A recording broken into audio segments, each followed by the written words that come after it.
Hi there, welcome to my views and news. Three news stories. Firstly, viewers, a picture of Ethiopian PM Abiy and Djibouti's President Ismail Omar is making round in social media.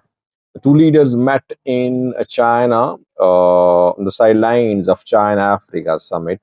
And the captions being written on this picture are very interesting, as if Djibouti is begging Ethiopia. What happened actually?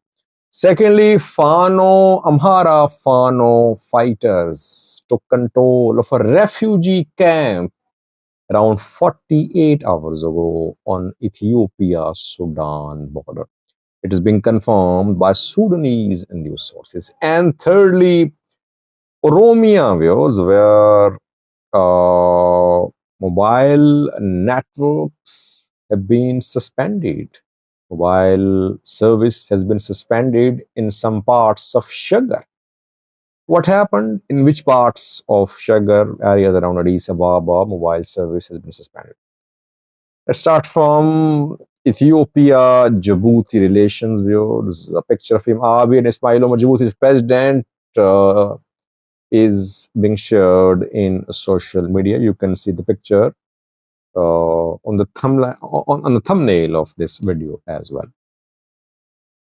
Ismail Omar, Djibouti's president, can be seen holding PM Abiy's both hands, as if he's requesting something, as if he's trying to convince the Prime Minister of Ethiopia, as if he's trying to seek a favor from the Prime Minister of Ethiopia.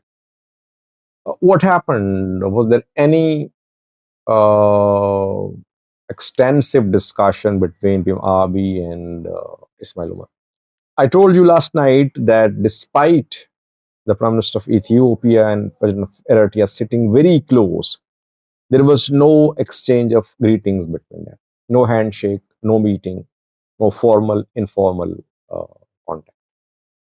No meeting between Ethiopian PM and Hassan Sheikh, the President of Somalia. Foreign ministers were there too, no exchange. But yes, Djibouti's President Ismail Omar and PM Abiy held an informal meeting. We cannot say that it was a formal meeting. Djibouti asked Ethiopian government to reconsider, to minutely consider the offer which it is making to Ethiopian government.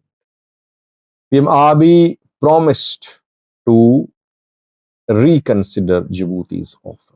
Djibouti offered the Jora port to Ethiopia. A few days ago, Mohammad Ali Yusuf, Djibouti's foreign minister, in an interview disclosed that Djibouti had offered full administration of the Jora port to Ethiopian authorities. But in an interview later, he said that Djibouti-Ethiopia talks were not about establishment of Ethiopian military base in Djibouti. Djibouti is not offering military base, naval base to Ethiopia. Djibouti says it is mediating between Ethiopia. It is trying to de-escalate the situation between Ethiopia and Somalia. Basically, it is trying to protect its economic interests. Why? Because Djibouti's economy relies heavily on the port fees generated by handling Ethiopian cargo. What I have learned is that it is difficult for Ethiopia to accept Djibouti's offer of port use. I read a video on that too.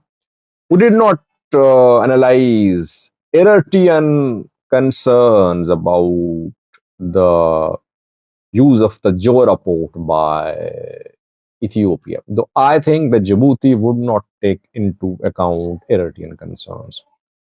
I don't think it would be, keeping Eritrean concerns aside, Djibouti offered this port to Ethiopia. Keeping Eritrean concerns aside, this offer is not very attractive for Ethiopia. That is why though Ethiopian government has not officially rejected Djibouti's offer, it is keeping it pending, but it has not responded positively to Djibouti's government so far. Once again, Ismail Omar requested Ethiopian PM Abiy to reconsider Djibouti's offer of port use. Let's see what Ethiopia does formally, officially. Secondly, viewers, Fano fighters have taken control of a refugee camp on Ethiopia-Sudan border. If you remember, Sudanese refugees came under attacks in Amhara region. Kumar, Olala refugee camps came under attacks, where thousands of Sudanese refugees were based. Amhara militia members were accused of attacking these camps. Refugees' belongings were looted. Some refugees were killed during these attacks. And then refugees marched to Sudanese border, Ethiopian border. They wanted to return to their country. Ethiopian authorities established a new camp called Eftit camp. And refugees from Olala camp and Komar were relocated to Eftit camp to protect the refugees. Now, Fano fighters have taken control of Eftit refugee camp, newly established, where there are around 3,000 Sunni refugees. On Thursday, Fano fighters entered the camp. It is being reported. I think after they captured Matimma, they took into the camp as well. They did not hurt any refugees. Nothing was looted. No one was killed. No one was injured. It has been confirmed by Sudanese sources. The Fano fighters just came there. Before that, military deployed their flag. Dozens of Ethiopian military soldiers deployed for the security of the camp fled the camp. Fano fighters took control of the camp. They came there. They did not do anything. They did not loot. They did not kill or injure anyone. This is what is being confirmed by Sudanese sources. So it's not that as an institution, Fano is against Sudanese refugees. Though some Amhara militias have been involved in attacks on Sudanese refugees, we don't know which militias. This time, no attack on Sudanese refugees. They are safe at Eftit camp, which is under Fano control now, reportedly. Lastly, viewers, mobile network service is being suspended in some parts of Sheger, starting from Salulta to Silale. In several areas, mobile networks are suspended. Service is not available. What is the reason? Well, some sources are reporting that the government has launched a special operation to identify and arrest those elements which are creating law and order situation in Oromia, which could create problems during upcoming New Year Maskil Richa celebrations. Some groups in Oromia issued social media statements calling for a strike, market strike in Oromia, in Sheger too. The call could not be confirmed. Those who made the call, they mentioned the name of Oromo Liberation Front as well, but we could not confirm that OLF formally called for this strike, because just 3 days ago, government released main OLF leaders. 7 were released from prison.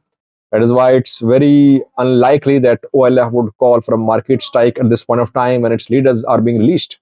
So someone in the name of OLF and OLA announced a strike, complete strike, transport ban, though it could not be implemented. Now, security forces have launched an operation.